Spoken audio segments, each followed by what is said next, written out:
bem-vindo, bem-vinda a mais Tudo Bíblico. Obrigada por estar prestigiando o meu canal. Hoje nós falaremos sobre o terceiro livro da Bíblia, então a gente está avançando devagar e sempre, né? E eu pretendo nesse vídeo já finalizar, tá? Então vou ser bem objetiva, vou destacar somente alguns pontos em relação ao livro, mas o livro Levítico, ele foi criado com o objetivo de ser um manual, um guia para os levitas, né, que depois seria usado pelos sacerdotes. Então ele fala de leis, procedimentos, regras de ritual e fala de N coisas, tá bom? Bom, então vamos lá. Antes, né, de ser estabelecido esse povo, né, esse tipo de tribo, né, que eram os levitas, né, veio da tribo de Levi, para servir no tabernáculo. Falei do tabernáculo no vídeo passado, se não assistiu, você assista. Os sacrifícios, as ofertas, holocaustos a Deus eram feitos pelo patriarca da família, tá? Mas a partir daqui isso vai mudar. Então somente os levitas terão autorização em fazer os sacrifícios, tá? Do capítulo 1 até o capítulo 5 fala muito sobre os tipos de sacrifício, para que servia, qual que era o objetivo, para qual era o fim.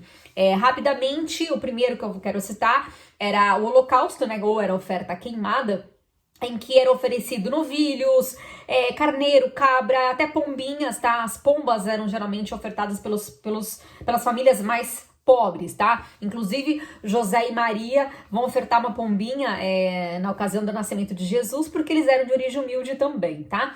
Bom, esse tipo de sacrifício, né, que é o sacrifício do holocausto, ele tinha por objetivo manifestar adoração a Deus, ou expiação de pecado, tá? Era um sinal também de aliança, submissão a Deus também, ok? Então tinha aí muitos significados para que a pessoa ofertasse o melhor animal, né, do seu rebanho. Também tinha oferta de manjares. Essa oferta de manjares envolvia cereais, incenso, azeite de oliva, né? Bolos, enfim. Então também tinha o intuito de adoração e dedicação a Deus por sua bondade e provisão, ok? Tinha oferta pacífica também. Essa oferta pacífica, ela também era... Você poderia apresentar a Deus qualquer tipo de animal sem defeito, né? O melhor animal que você tinha no seu rebanho, né? Uma forma de você realmente ver que era um sacrifício, né? Você ofertar. E também, além disso, também tinha a oferta de pães também. Então, o objetivo, além de ser adoração, né, você sacrificar o melhor que você tinha a Deus, também era uma forma de agradecer a Deus, né, pela bondade dele, pela provisão. E geralmente esse sacrifício ele era compartilhado, havia uma comunhão entre as pessoas. O próprio sacerdote se alimentava do sacrifício, daquela carne, né, daquele churrasco, na verdade, que acontecia naquele momento, tá? E também tinha oferta pelo pecado, que também tinha diversas ofertas, né, que poderiam ser ofertadas com esse intuito, que era para remissão, a purificação do pecado, né? Então, quando a gente fala de derramamento de sangue, alguém tá pagando no seu lugar. Então, para que a pessoa tome consciência e fala assim, nossa, eu não vou pecar de novo. Esse animalzinho, além de ser o meu melhor que eu tinha, né, ele não vai sofrer no meu lugar, né? Então, para pesar a consciência mesmo, tá? Bom, e inclusive nessa oferta pelo pecado, uma regra que foi estabelecida: no caso de uma pessoa ter defraudado outra, ela precisaria antes restituir, né, aquilo que ela penalizou outra pessoa, e ainda acrescentar 1/5 antes de ofertar a Deus. Então primeiro ele tinha que se consertar com a pessoa que ele devia algo para depois apresentar a oferta. E isso, gente, é algo que espelha a integridade de Deus, né? Jesus, ele reforça isso no Novo Testamento. Lá no livro de Mateus, no capítulo 5, 23, 24, olha o que Jesus fala, olha que tremendo. Ele fala assim, ó, cadê? 23 e 24, fala assim... Portanto, se você estiver apresentando sua oferta diante do altar e ali se lembrar de que seu irmão tem algo contra você, deixe sua oferta ali diante do altar e vá primeiro reconciliar-se com seu irmão e depois volte e apresente a sua oferta. Ou seja, Deus não está preocupado com a sua oferta, com o seu dinheiro, está preocupado com a sua consciência, com o seu coração, né? Deus nem aceita. Se você não tiver com um coração bom, tiver faltando perdão com alguém, então nem adianta você ofertar o melhor, que não vai ser aceito por ele. Olha só que tremendo, né? Bom, agora dá uma olhadinha nessas fotos que eu vou postar pra vocês. O primeiro que é um modelo, né, uma réplica de um altar de sacrifício, onde os animais eles eram oferecidos como holocausto. E na sequência o altar de incenso, né, que é onde eram ofertados os cereais. Dá uma olhadinha.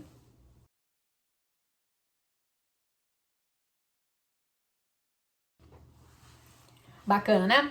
Bom, no capítulo 8, Deus já fala, né, com Moisés para que ele levante, então, esse grupo seleto, né, dos levitas, que eram sacerdotes. Então, Deus fala para que ele unja Arão, né, e unja 2 filhos de Arão, para que eles possam ser dedicados integralmente para a obra.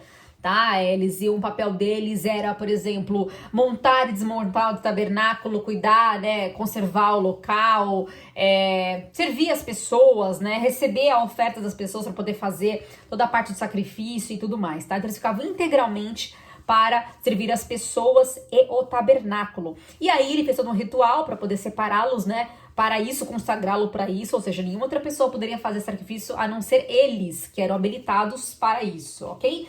E na sequência, como o homem é muito, como é que eu vou dizer assim, cai muito fácil, né, é corruptível, os 2 filhos de Arão, né, deixa eu ver aqui, deixa eu só confirmar aqui o nome deles, Nadab e Abiú. Teve uma ocasião que eles chegaram lá e ofereceram a oferta de incenso de forma equivocada, né? Porque tinha todo um protocolo, como eu falei, né? Eles chegaram de qualquer jeito, ofereceram oferta de qualquer jeito de incenso, e isso não agradou a Deus. E aí o fogo da oferta consumiu, matou os 2 na hora. E aí existe, né, um estudo que aponta para que eles chegaram possivelmente bêbados, né? Chegaram lá bêbados, né, para fazer essa oferta. Por quê? Porque na época, nas cidades vizinhas, né, existia os sumos sacerdotes, né, pagãos, dos deuses pagãos, eles tinham o hábito de oferecer sacrifício, orgia, enfim, até sacrifício de criança, como eu falei em outros vídeos passados, mas eles ficavam embriagados. Então era uma premissa desses sacerdotes pagãos, e eles acho que chegaram da mesma maneira, e Deus não aceitou, e serviu como lição para as demais pessoas. E aí Moisés ungiu outros 2 filhos para auxiliar Arão, né? Bom, vamos lá. E aí, inclusive, falando sobre isso, né, a tribo de Levi. Então, assim, olha só, essas famílias, né, que eram dedicadas só para servir as pessoas e ao templo ou ao tabernáculo, como é que elas sobreviviam, né? Elas não tinham como plantar, não tinham como criar gado, ovelha, elas dependiam do recurso das outras pessoas. Então, a partir daí, é formalizado, né? Já existia o dízimo, mas o dízimo ele fica claramente apontado para sustentar essas famílias que não trabalhavam, ficavam à disposição para servir, mas também as pessoas davam a 10ª parte da sua colheita para poder abençoar essas pessoas, né, para poder ajudá-las aí a viver, né? Então era digno que eles recebessem esse tipo de pagamento. Bom, vamos lá. No capítulo 10, eu já falei. Vamos lá, no capítulo 11, deixa eu dar uma olhadinha aqui. Deus fala sobre os animais puros e impuros, né, que deveria ser consumido ou não pelo povo. E muito desses animais, né, que é sugerido por Deus para não comer, tem muito a ver com a questão da salubridade, da questão da saúde do povo, né? Uma delas, por exemplo, era o porco, né? Porque o porco, ele era hospedeiro de vários parasitas. É uma carne aí muito suscetível à contaminação, então não era indicado. Primeiro por uma questão espiritual e segundo por uma questão também, como eu te falei, de saúde, né? Os carnívoros também a mesma coisa, porque eles transmitiam facilmente infecções e eram carnes que se decompunham muito rapidamente num ambiente quente, então não tinha geladeira, a gente não tinha nada, né? Então as pessoas não deveriam ingerir esse tipo de alimento. Inseto e aves de rapina é a mesma coisa, eles eram igualmente hospedeiros de doença. E basicamente é isso, tá? Mas o que é legal? Que assim, o povo aqui nessa época, eles começaram a levar isso, gente, a ferro e fogo, tá? Eles inclusive discriminavam as pessoas que comiam esse tipo de alimento. Falavam, nossa, vocês são impuros e não sei o quê. Lá na frente, no Novo Testamento, Jesus já aborda diferente essa questão, né? Porque como as pessoas eram muito assim, né, fanáticas ou muito fechadas, Jesus fala o seguinte, por isso que eu amo Jesus, porque ele quebra vários paradigmas. Ele fala o seguinte, vamos lá. Cadê? Peraí, gente, eu já tô um pouquinho... A vista tá um pouquinho cansada. Marcos 7, 18, 19, diz assim, ó. Jesus falou o seguinte... será que vocês também não conseguem entender? Perguntou-lhe Jesus. Não percebem que nada que entre no homem pode torná-lo impuro?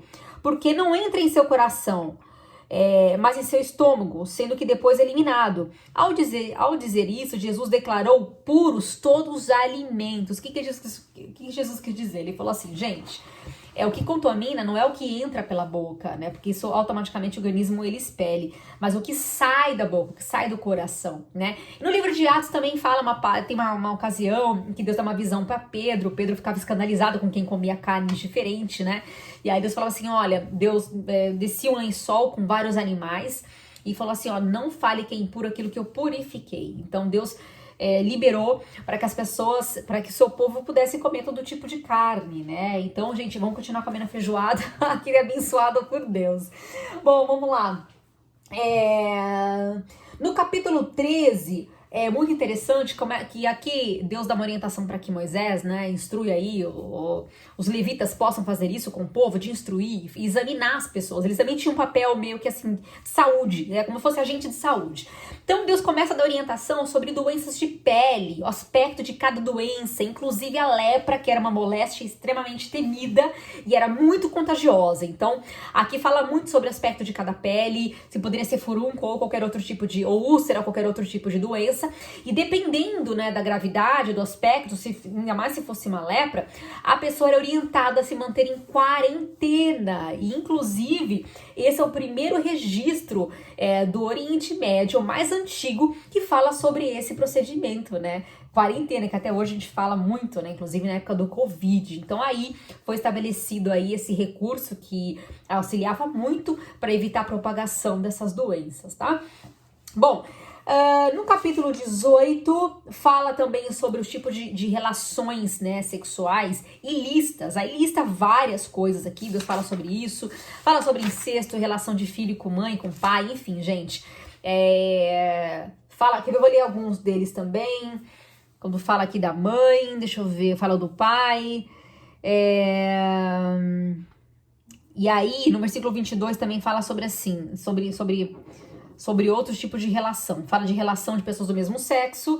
No versículo 23 também fala sobre relação até com animais. Então, assim, desde aquela época, Deus já instruía. Gente, olha, isso aqui não é legal, tá? Por N motivos. E a gente começa a ver que até hoje, né, existem essas práticas, né? Hoje existem pessoas que defendem, que julgam que, por exemplo, uma pedofilia, que é relação parental, de repente da mesma família, de geração diferente, não é pecado, não tem erro nenhum, isso é amor entre gerações, isso é diabólico, né? Lá atrás eu já falava, não quero esse tipo de coisa, mas a gente tá vendo como o mundo realmente tem mudado, né? E pessoas que defendem certamente não leram Levítico, então elas estão por fora, né, do que o Criador pensa. Bom, vamos lá. No capítulo 19, 18 também fala sobre outros tipos de lei, mas o que me chamou a atenção é que nesse versículo Deus dá uma trégua para tanta lei e regra e fala de uma coisa muito interessante. Ele fala assim, ó: não procurem vingança, nem guardem rancor contra alguém do seu povo, mas ame cada um o seu próximo como a si mesmo. Eu sou o Senhor. Então, independente de qualquer coisa, de você cumprir ou não regra, o que Deus está preocupado é com o teu coração, com o meu coração. Lá na frente, quando os discípulos perguntam para Jesus sobre os mandamentos, qual guardar, mais importante, aí ele fala assim, olha, ame a Deus sobre todas as coisas e o próximo como a ti mesmo. Fazendo isso, o resto já está cumprido, né? Porque se eu amo você como eu amo a mim, eu não vou te defraudar, eu não vou te roubar, eu não vou te matar, eu não vou te trair, enfim, a gente passa a ser mais consciente dos nossos atos, né? Então, isso para Deus já era válido e até hoje é algo muito válido. Bom, no capítulo 23... Deus também institui o sábado como um dia de descanso, né? Assim como Deus descansou no sétimo dia, na criação, aqui ele sugere que as pessoas, elas também descansem. Então, os judeus, até hoje, eles praticam isso, né? Após as 18 horas da sexta, né? E no sábado eles não fazem absolutamente nada, não trabalham, não fazem nada.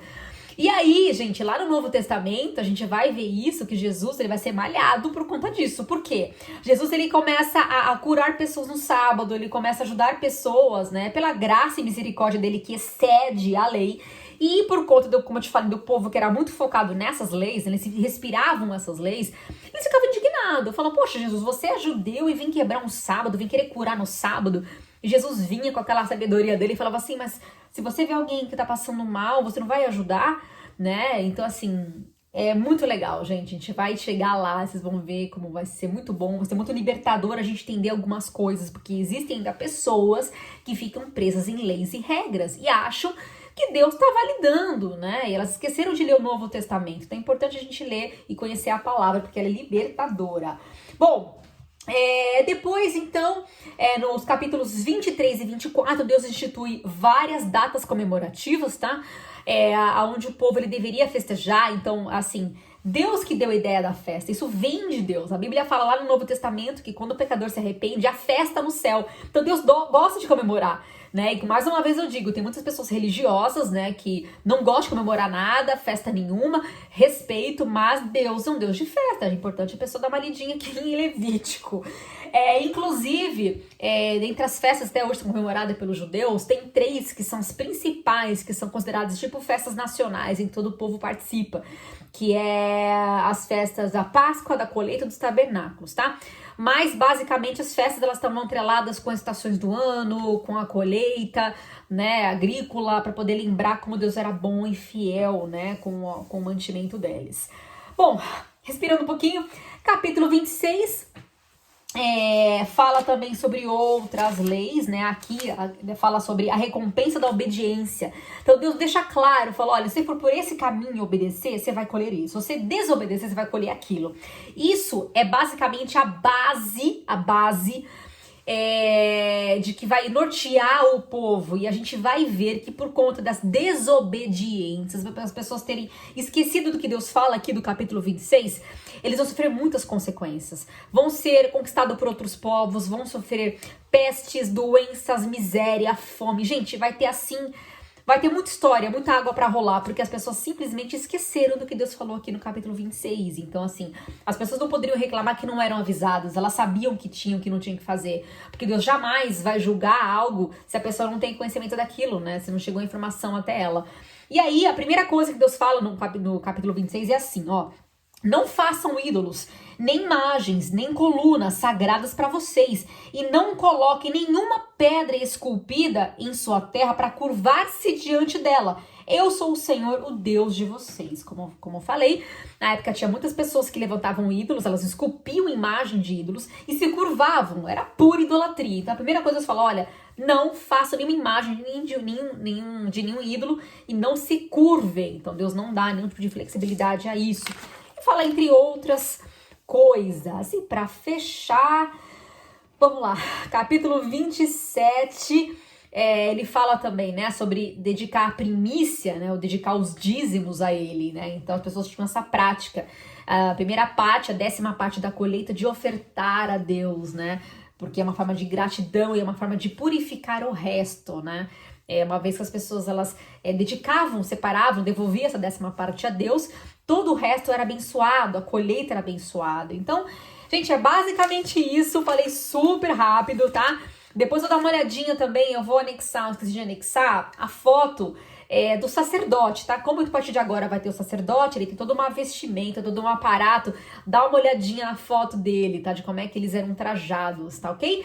E no próximo vídeo vamos falar de Números, o 4º livro da Bíblia. Obrigada por ter estado aqui até agora. A gente se vê no próximo vídeo. Um abraço.